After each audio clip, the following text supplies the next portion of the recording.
That was big bro. He done signed me, he done gave me all that money, this big bro. I'll be dick riding a nigga when you put some money in your face. But don't act like you did some gangster shit for business reasons. I skip the walk and I ain't have to crawl. I get it gone, make shit dissolve. I'm sorry that low done it all. And if I fall, who can I call? She get real, nigga gon' fold up like a 10 Montgomery brawl. Fuck how they feel, get your paper, stand on business right away. Damn, hold on. Damn. How long it been, fool? About 30 days.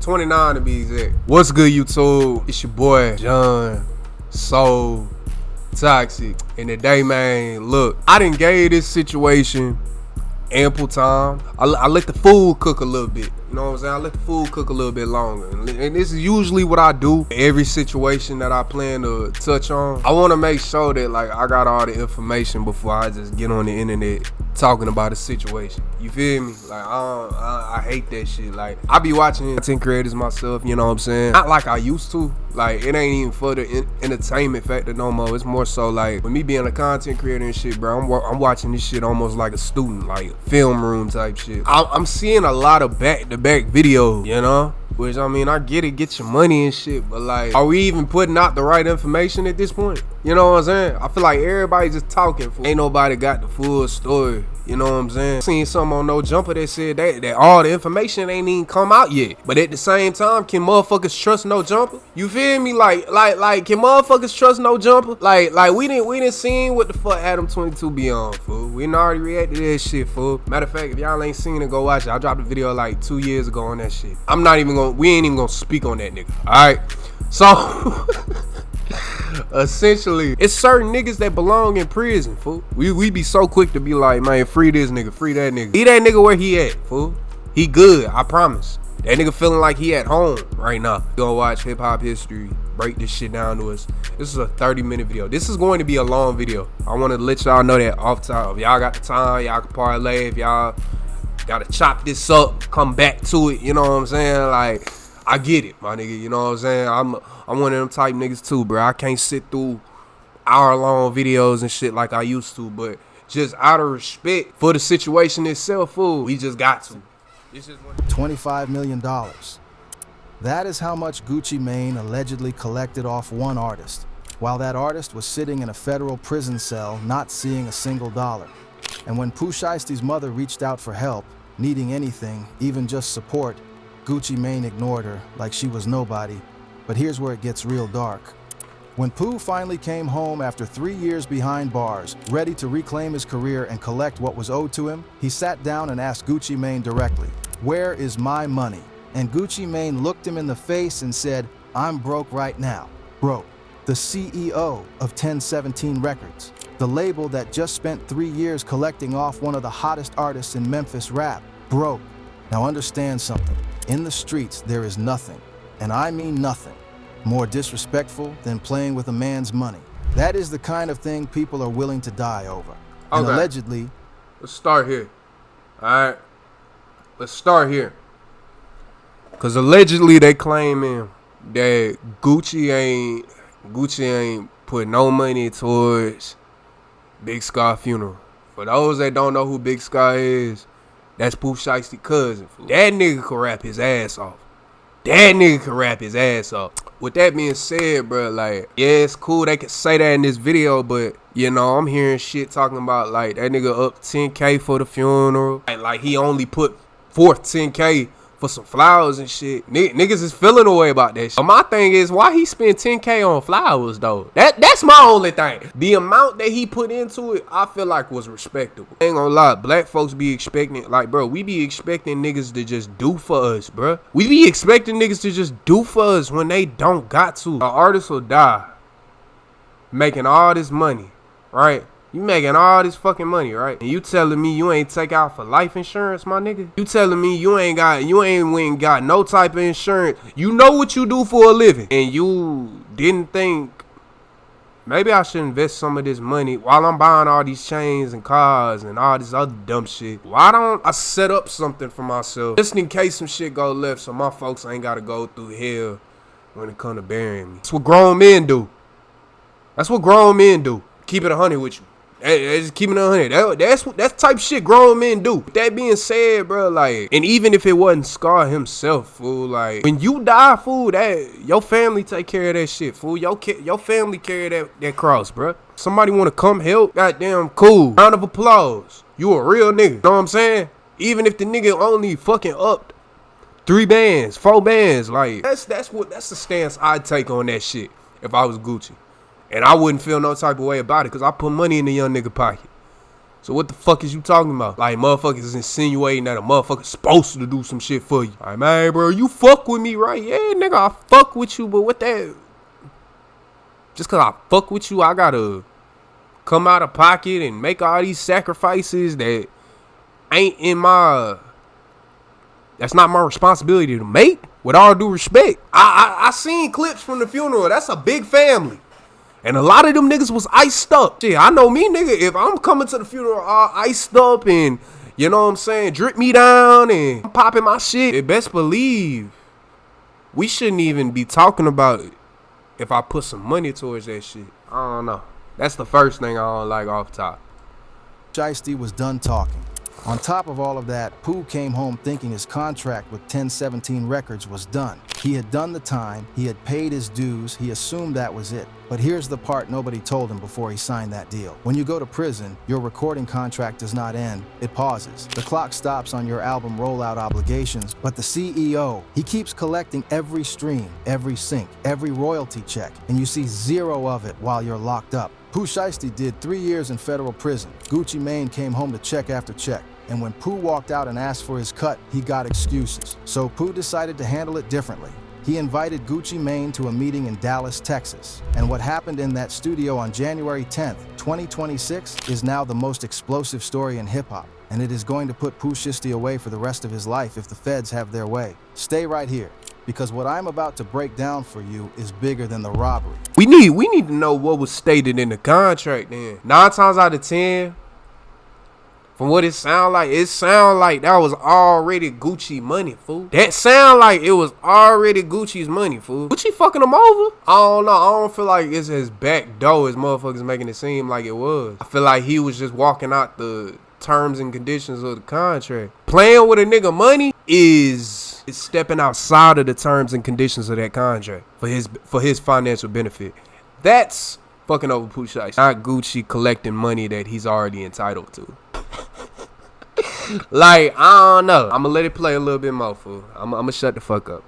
This is about how the music industry turns artists into products, how a contract can legally rob you blind, and how Pooh Shiesty's story went from Memphis underdog to federal fugitive in the span of 5 years. You heard that? Do not go... Y'all heard that? He said how our contract can legally rob you blind. I don't see the issue. You get fucked over. That's business, my nigga. It sound like you ain't no fucking businessman. You just a fucking gangster. Which is cool. But don't act like you did some gangster shit for business reasons. Pooh Shiesty was one of the most promising young rappers to come out of Memphis in a decade. In a city that gave hip-hop 3-6 Mafia, Yo Gotti, and Moneybagg Yo. That is not a small statement. He had the flow, the energy, the street credibility, and the commercial appeal. When Gucci Mane came knocking, it felt like a blessing, a legend reaching down to pull up the next generation. But the relationship between Pooh Shiesty and Gucci Mane did not stay a blessing for long. What people see on the surface, the collab records, the matching chain photos, the Instagram posts, none of that tells you what was really going on behind closed doors. The contracts, the money, the silence. To understand how things got to the point where Pooh Shiesty allegedly put an AK-style pistol in Gucci Mane's face and forced him to sign a release at gunpoint, we gotta go all the way back to where this relationship started. Because this story does not begin in a Dallas studio in 2026. It begins in Memphis in 2019. Let's rewind to 2019. Lontrell Williams Jr., known on the streets and in the booth as Pooh Shiesty, was a 20-year-old kid from Memphis, Tennessee, with no major label deal, no industry connections, and everything to prove. His father, Lontrell Williams Sr., known in Memphis as Mob Boss, had founded his own local label called Mob Ties Records, so Pooh was raised around music. The studio was not foreign to him. The grind was in his blood. He dropped his debut single Hell Night in 2019, linking up That with his shit was day one hard. running partner Big 30. That shit was then hard. came Shiesty Summer, then Choppa Talk, then Day One. He was grinding hard, building a regional following the old-fashioned way, through consistency and raw talent. And people started paying attention. By early 2020, Pooh Shiesty had caught the attention of none other than Gucci Mane, the Atlanta trap legend, the founder of 1017 Records, and one of the most successful independent label bosses in hip-hop history. Now, Gucci Mane did not just offer a handshake, he extended a full joint venture deal. Pooh would sign to 1017 Records, which was distributed through Atlantic Records. That means Atlantic's infrastructure, Atlantic's marketing budget, Atlantic's global reach. For a kid from Memphis who had been going independent, this was the dream. Pooh said it himself in an interview. "I don't know who else I would go to. Ain't nobody was coming at me like WAP. It just made perfect sense." See, the issue was, bro. I'm gonna tell y'all what the issue was, bro. And my daddy be telling me this shit, bro. Gang, when you broke as fuck, you ain't got no bread for real, fool. You ain't having shit. And all you got, like J. Cole said, is $1 in a dream, nigga. And Gucci Mane come talking to you, and you hearing all this shit talking about labels, Atlantic Records, all this, you know. That's all that nigga heard. And if he read the contract cover to cover, I don't know the exact number, $200-300K up front. Even though he had to pay that shit back, which this is him paying the shit back, is one of them things where it's like, the shit good till it ain't. It's good till niggas see his face everywhere and then he forget how his face ended up on there. You signed your shit away, bro. Oh my God. So the money that you about ready to kill a nigga about, you signed away your rights to that money in blood, nigga. So at that point, what do you do as an artist? In my opinion, what do? You sit there and you deal with that shit. Why? Cause nigga, you signed the fucking contract. You already here. If the contract's so bad now, why wasn't it bad then? You ain't had no lawyers present with you? If you get my drift. Like, say for instance, right? You got a girl. See, this is what niggas do. We get a girl or whatever, and we having like that. Maybe get whatever she want. You on your GQ smooth shit. Like, you tricking your ass off. Not even trying to be a trick. It's just like, that's just what they call it nowadays. But you spoiling the fuck out of her. You know what I'm saying? Type shit. You don't see how much this girl costs because you having that shit. You're doing this out the kindness of your heart. You're doing this just off some shit. I want to do it. I got the money. Let's do it. You don't start paying attention to exactly how much that girl costs, fool, until your ad down, fool. Until that money not coming in the same way. Now it's a problem. Which, as a man, I understand why it's a problem. Feel me? You making less money. Cause best believe, go broke or not, fool, she still gonna expect the same shit. Even if she tell you she don't. And it ain't just about the money. It's about security, fool. When a nigga broke, fool, that bitch don't feel secure. It's all of a matter, when you putting down for something, it's just a matter of if the pros outweigh the cons. And at the time that he signed that contract, the pros outweighed the cons. Simple as that. Around the time he signed that contract, fool, the pros outweighed the cons. I'm broke right now. I need some money. And I'm trying to make money doing some shit that I enjoy doing. Gucci had a solution to that problem. The reason artists get fucked over on their contract, fool, like they first contract, fool, it's the same reason your first job, you making bullshit. Y'all want to know how much I was making my first job? Y'all want to know how much I was making my first job, fool? It was in the range of $750 and $950. My first ever job, fool. It was in the range. I forget the exact. I want to give them credit, so I'm gonna say $950. But nigga, I was working at Zaxby's. I want to say $950, but part of me feel like I was making $750. I don't got no pay stubs to pull up or nothing like that. But with it being my first job, fool, they knew that when I came in for the interview. That's why they offered me what they offered me. Niggas just want a paycheck. I just wanted some money. I just wanted a way to make some money. 6 to 7 months down the line, I was like, nigga, what the fuck is this? I'm worth more than this. But that don't mean you just up and quit. You gotta come up with a plan, fool. Nah, me, I upped and quit. I ain't gonna lie. I could have robbed them niggas. Matter of fact, I about got robbed myself.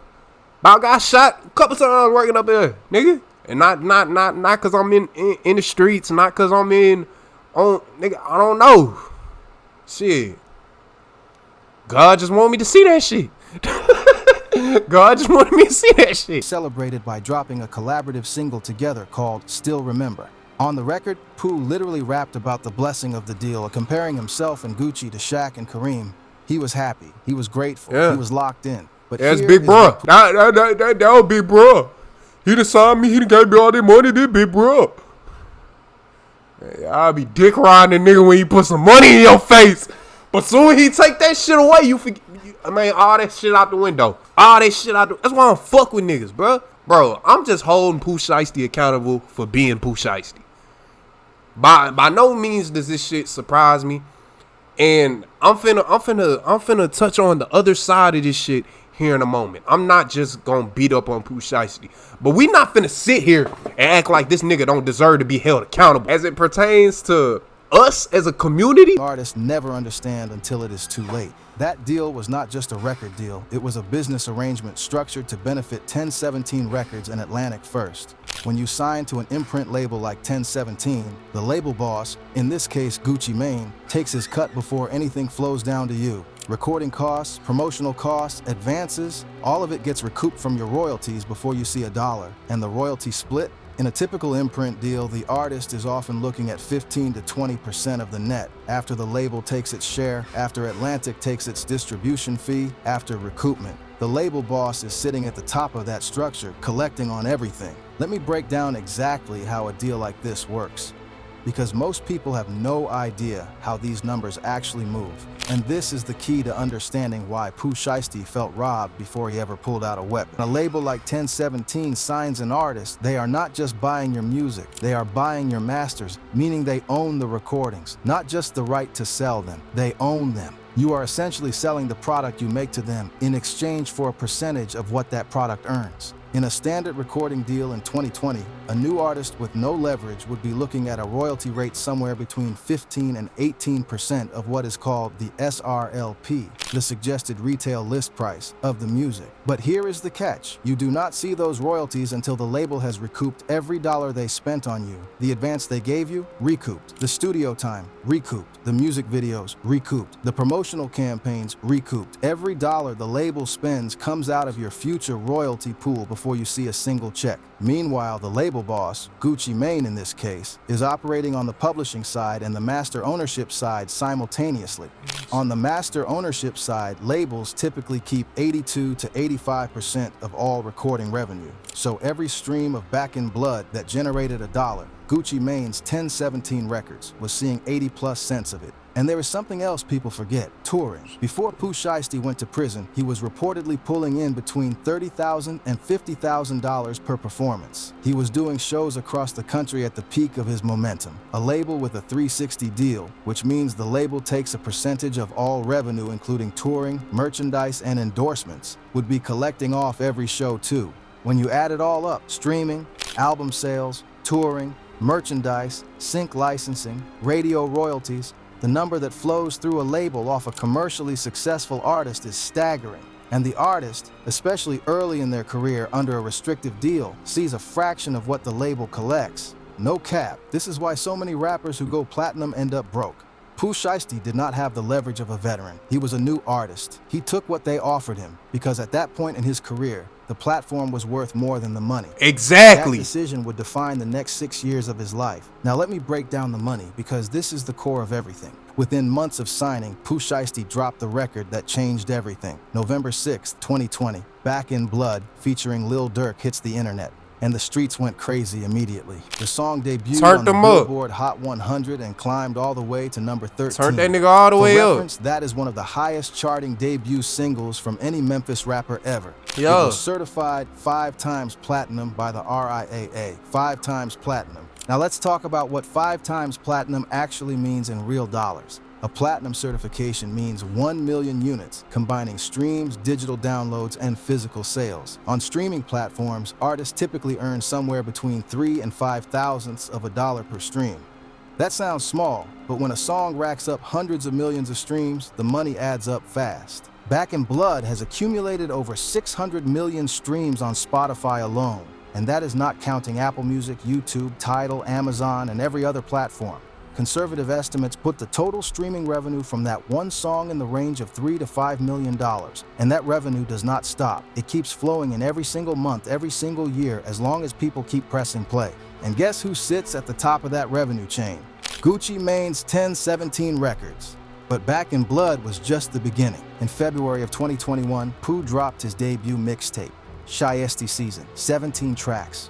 Features from Lil Durk, Gucci Mane, that shit 21 was Savage, heat. Big 30, and more. That shit was heat. The project debuted at number 4 on the Billboard 200 with 62,000 album equivalent units in its first week. He became Billboard's Hip Hop Rookie of the Month. Additional records like Neighbors, Twerksome, Guard Up, and SUVs all added platinum and gold certifications.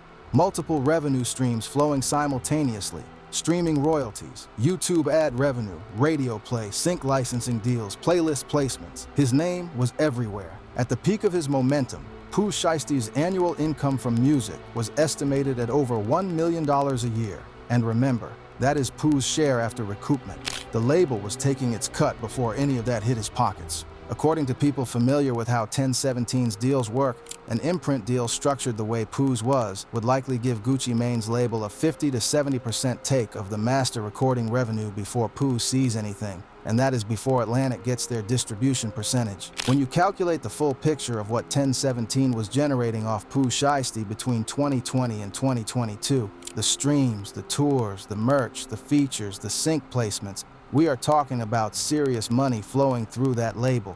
People close to the situation allege that number exceeded $25 million in total revenue off Pooh's catalog and likeness. $25 million. And here's where things started getting real grimy. In October of 2020, $5 million. And here's in total revenue off Pooh's catalog and likeness. $25 million. And here's where things started getting real grimy. In October of 2020. How is this shit grimy though? If this is what the fuck was agreed, how is it grimy? How is it grimy? If I give you a sheet of paper that says this, that, and the third, I don't care. I don't care if it's in that lawyer language, fool. Get your ass some education. Learn how to read so you know what these people talking about. So you know what these people trying to tell you. This is why it's important when you ever signing a contract for anything, bro. Get you a fucking lawyer. Get you a fucking lawyer. Tell the lawyer shit, I'll break you off after I sign. Like, you know, however you got to do it. Even if you got to pay that nigga installments, like, bit. Or do the research yourself. Really sit down and dissect that motherfucker. Nigga was making $1 million a year. Million divided by 12 months. You was getting 80,000. You was making 80,000 a month. What the fuck are you upset about? What the fuck are you mad about? You thought you was finna be making more than the label? Sir. Months after his debut explosion, Pooh Shiesty got caught up in a shooting in Bay Harbor Islands, Florida. Armed robbery charges, aggravated assault, criminal Ain't nobody theft, tell you to a do whole none of that case shit. Unfolding around him at the exact moment his career was taking off. Then in June of 2021, he was arrested again, this time connected to a strip club shooting in Miami, held without bond. By January 2022, Pooh Shiesty pleaded guilty to federal conspiracy charges.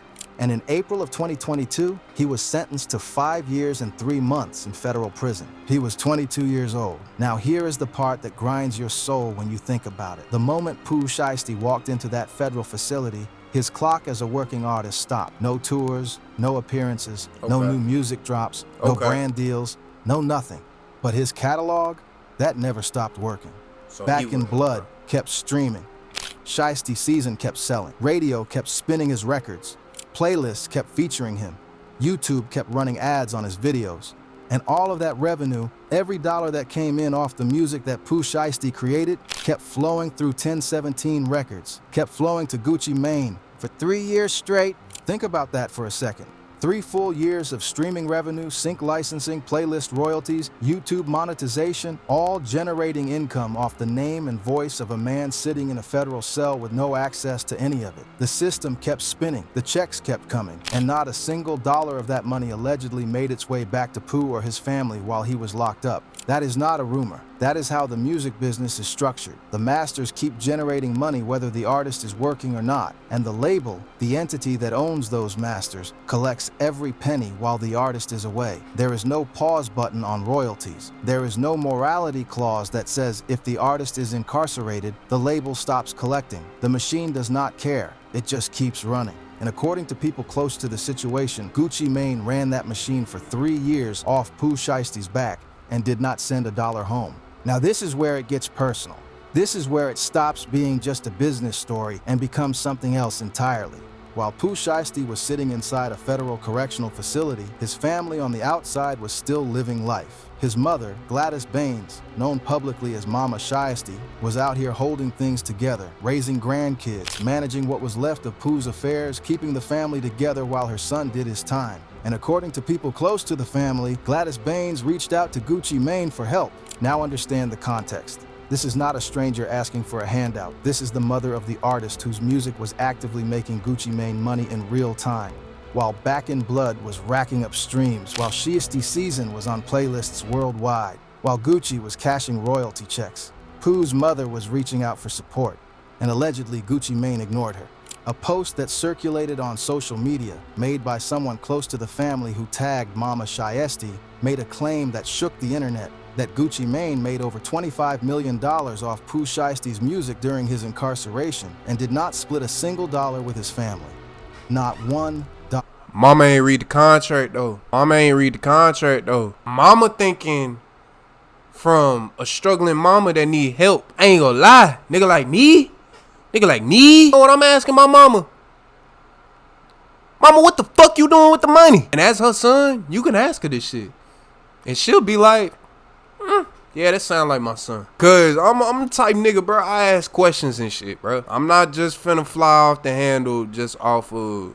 Nah, I ask questions. When I do fly off the handle, it's justified. John put his foot down and be like, alright, nigga, you got me fucked up. When I drop my nuts and tell you, you got me fucked up. You got me fucked up. Cause I ain't even want to have to tell you that you got me fucked up. I ain't even want to have to do that. If it state that that's his money in the contract, bruh, tours, shows, you know what it sound like? Sound like a 9-to-5. These 9-to-5s, they got PTO, you know? A lot of good jobs. They offer PTO, you know? Time off and shit like that. I done worked some jobs where they don't offer that shit. I done worked some jobs to where, nigga, you ain't here, nigga, you don't get paid, nigga. I bet you the company still made money that day. John just ain't make no money that day. That's what happens when you're signed to somebody. You work for them. You don't show up to work, you don't get your money. If it state that in the contract, it state that in the fucking contract, nigga. Take your lick. Learn from this. Well, you ain't no point in you learning from this now. You can just be wrong till you die. Before you did the dumb shit, learn from the situation. Wait till your contract expire. And move accordingly. Move smarter. Nigga won't let me out my contract. He ain't got to. He don't have to. Cause you signed for a certain amount of time, nigga. Remember when I put that money in your face, nigga, you wanted this shit forever. You wanted to sign for as long as you could. With that being said, bruh, miss me with the bullshit. I ain't gonna lie. January 10th, 2026, Dallas, Texas. Pooh Shiesty reached out to Gucci Mane and 2 other music industry professionals and told them to come to Dallas for a business meeting, a sit-down, a conversation about the terms of his recording contract with 1017. What those 3 men did not know was that they were not walking into a business meeting, that they were walking into an ambush. According to the federal criminal affidavit filed by FBI Special Agent Brittany Garcia, Pooh Shiesty had spent time preparing for this moment. He traveled from Memphis to Dallas. His father, Lontrell Williams Sr., rented vehicles for the crew. A 2020 Dodge Charger Hellcat registered in his name, plus 2 additional rental cars. Multiple men traveled from Memphis to Texas with one purpose. The 3 victims, Gucci Mane and 2 associates identified in the complaint as MM and BP, flew into Dallas believing they were there to talk business. They walked into a music studio inside an office building. The moment those studio doors closed behind them, everything changed. According to the DOJ complaint, Pooh Shiesty and 8 co-conspirators, including his father and Big 30, executed what prosecutors described as a coordinated armed takeover. Multiple individuals produced firearms. The door to the studio was immediately blocked. Big 30 physically placed his body against the exit to prevent anyone from leaving. The victims were trapped. Pooh Shiesty reached into his bag and pulled out a black AK-style pistol. He pointed it at Gucci Mane, the man who had signed him, who had given him his platform, who he had once compared to Shaq in his own lyrics, and demanded he sign paperwork releasing Pooh from his recording contract. Gucci Mane refused, so Pooh Shiesty held the gun on him until he changed his mind. According to the affidavit, Gucci Mane signed the contract release under gunpoint, and Big 30 stood there with his phone out, recording the entire thing on video. A man signing away a business contract at gunpoint on film while the studio doors blocked. But it did not stop there. After the paperwork was signed, the crew turned on the other 2 victims.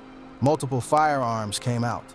One associate, referred to as MM in the complaint, was physically choked to the point of near unconsciousness. And then the robbery happened in full. Rolex watches, jewelry including Gucci Mane's own wedding ring and earrings, cash, a Louis Vuitton bag, a wallet fitted with an Apple AirTag. Everything of value in that room was taken. The victims were trapped inside that studio while the crew walked out. They made their way out in vehicles that surveillance cameras from a neighboring building had already captured on film.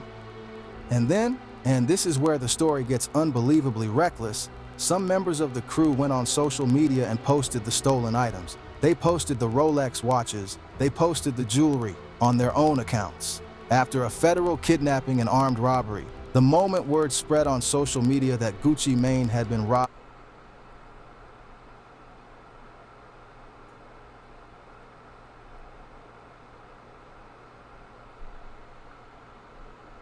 These niggas did what?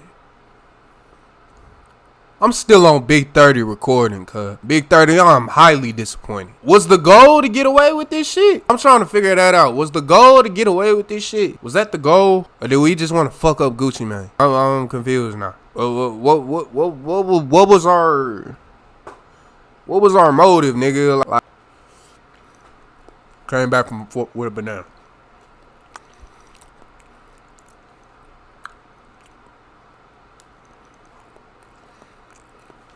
Eat y'all fruit, bro.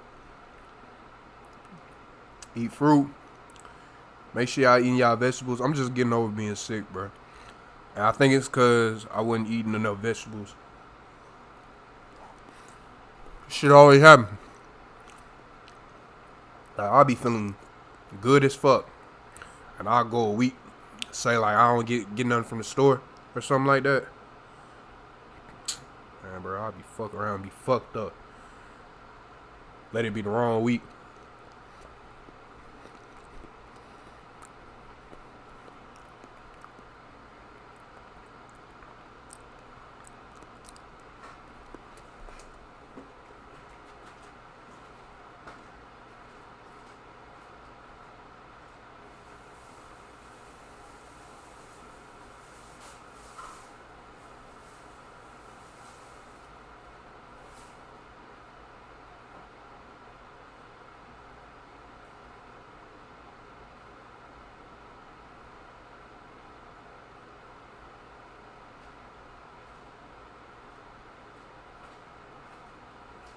Double tap the button up on the key, the car gonna start up. Damn, gang.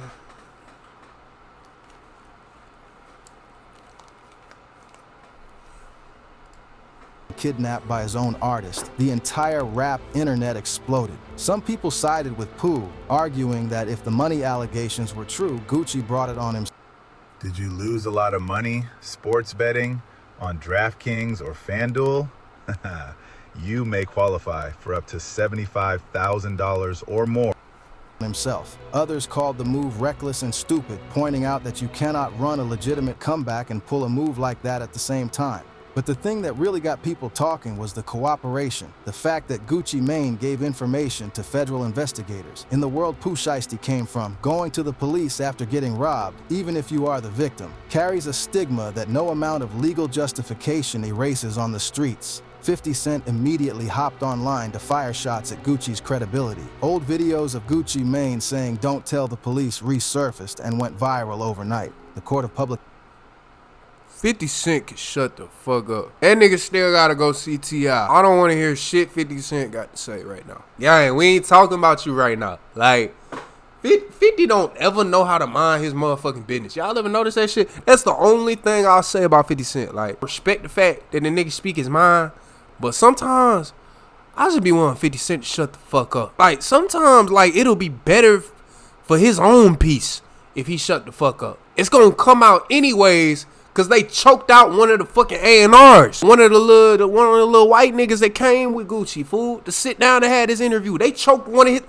niggas out. The man that they did this to was white. So with that being said, bro, like, what in your right mind make you think he not finna go snitch? Gucci snitching ain't do shit.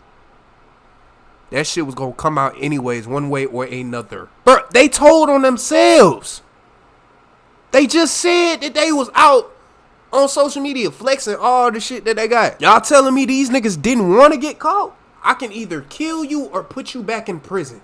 I got too much to lose, so I'm finna put you back in prison. I don't see nothing wrong with Gucci snitching in his position, fool. Now, could Gucci had to win about this situation better? Yes. As somebody that fuck with somebody else, yeah, he could have went about that a little different. A little bit more of that money could have went to Scar funeral. So don't get it fucked up. Gucci Mane not an angel, bruh. Gucci Mane not an angel, fool. But what I will say is, bruh, Gucci Mane not an angel, but he ain't the devil neither. And Pooh Shiesty just dumb as hell. I think that nigga just got some loose screws and is not able to logically think out a situation.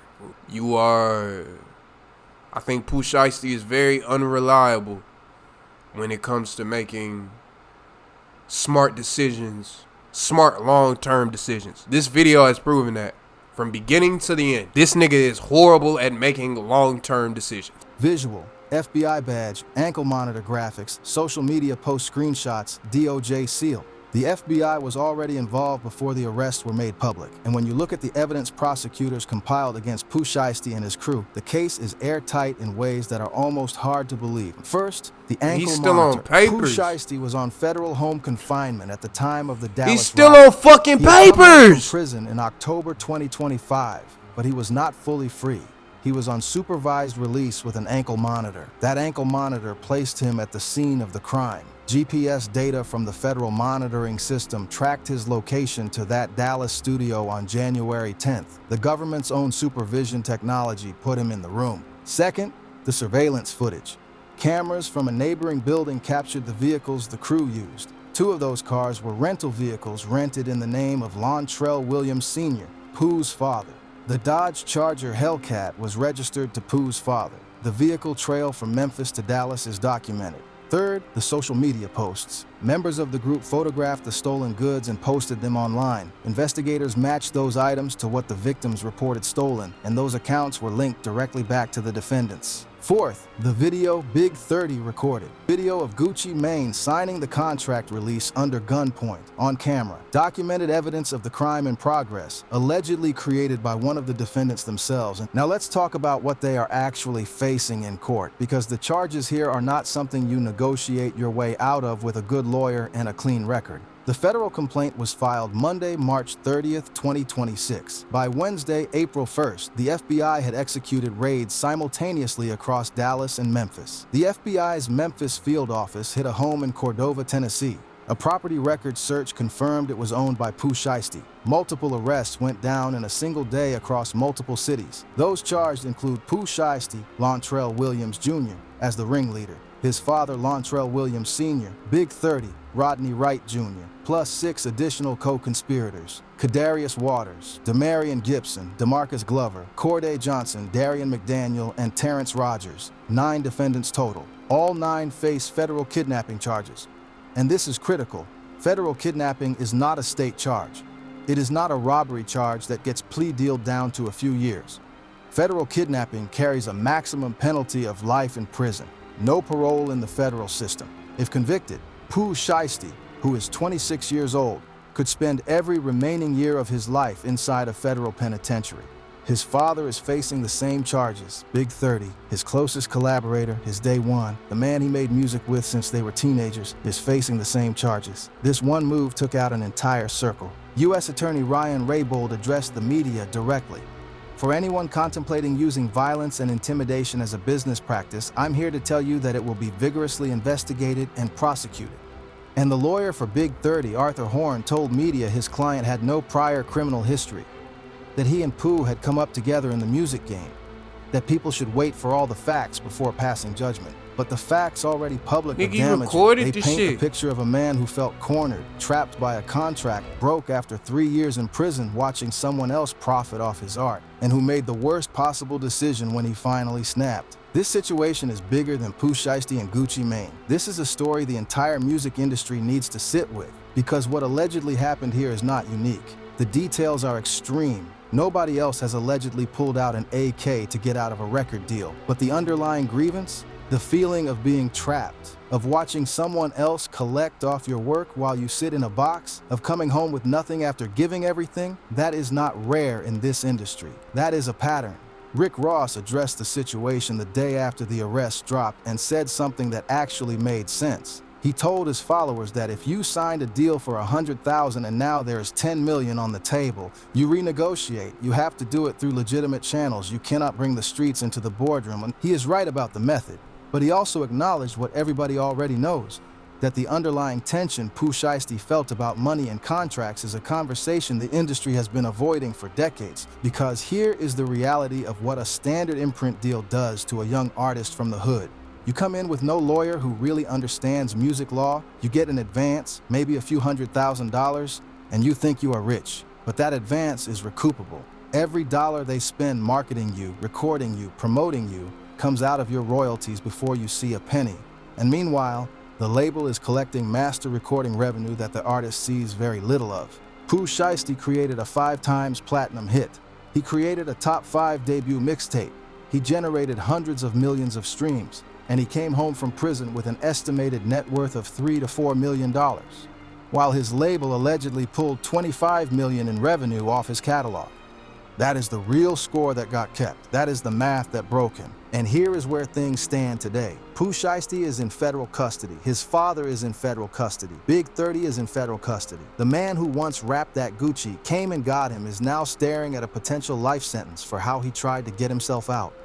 His comeback single FDO had just hit #1. The bag from Yo Gotti and CMG was reportedly on the table. Everything Pooh needed was right there. A legitimate lane out of a situation he felt was suffocating him. And he threw all of it away. That is the real tragedy in all of this. Not just the legal exposure, not just the potential decades behind bars, but the fact that the music was working, the audience was there, the money was coming back around legitimately. His lawyer had said publicly after his prison release, he will be bigger than ever.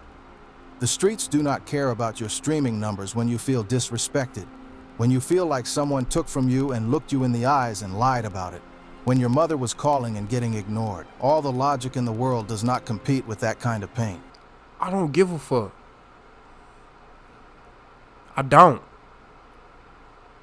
Y'all want to know why I don't give a fuck, bruh? I done got fucked over. Niggas done fucked me over.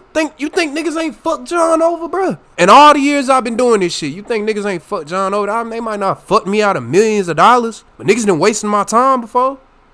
Some shit I can't get back. I ain't killed nobody. That is not me saying I ain't want to do no shit about it. Nigga, you gotta think, bruh. You gotta think, bruh. Niggas never ask themselves a specific question that me and my brother, like, we ask each other this shit all the time. Like, when we finna flip out, when we finna lose our fucking shit, I'll be going off about some shit, my brother, man. And, like wigging, like losing my shit. Man, my brother know how I am. He'll let me get it all out, too. For sure. You trying to do this, you trying to do that, you trying to do boom, boom, boom. I'm with you. I'm riding. But then what? After that, now what? What's next? Ooh, you know what I'm saying? When you really think about that question, and now what? Sitting in a cell, right back where you just got out of. Final verdict off this video alone. If no other information come out, I mean, more information is going to come out, but like just hearing it, and it initially happened back in January, so I don't see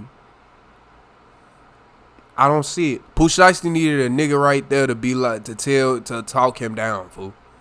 He dead ass needed a nigga, and wasn't nobody there trying to talk him down. Everybody there was just on what he was on, fool. Them the wrong motherfuckers to have around you, just a motherfucker that's just on what you on. Like, but shit, we're gonna let the cards fall where they may. This video is going on 2 hours, so I'm finna get off this motherfucker, edit it down. Hopefully by the time I get it to y'all, I'm praying I can get it down to 45 minutes, but that is very unrealistic. So, yeah. With that being said, I hope y'all enjoyed this video. Make sure y'all like, comment, subscribe, share this shit. It's been your boy Jonsotoxicc. I'm out this bitch.